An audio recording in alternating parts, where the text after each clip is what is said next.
സംസ്ഥാന പൊതുമേഖലാ സ്ഥാപനമായ ട്രാവൻകോ സിമന്റ്സ് ലിമിറ്റഡ് വികസിപ്പിച്ച Vembanad tile adhesive, Vembanad LC3 white cement എന്നീ ഉൽപ്പന്നങ്ങൾ പുറത്തിറക്കി. കൊച്ചിയിൽ നടന്ന ചടങ്ങിൽ മന്ത്രി പി രാജീവ് പുതിയ ഉൽപ്പന്നങ്ങൾ പരിചയപ്പെടുത്തി.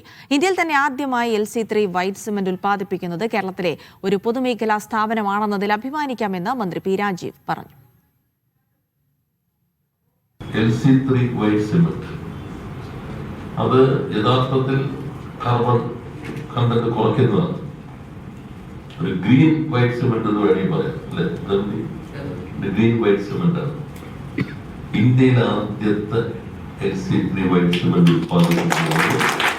കേരളത്തിന്റെ പൊതുമേഖലാ സ്ഥാപനമാണ് എന്നതിൽ നമുക്ക് എല്ലാവർക്കും അഭിമാനിക്കാം.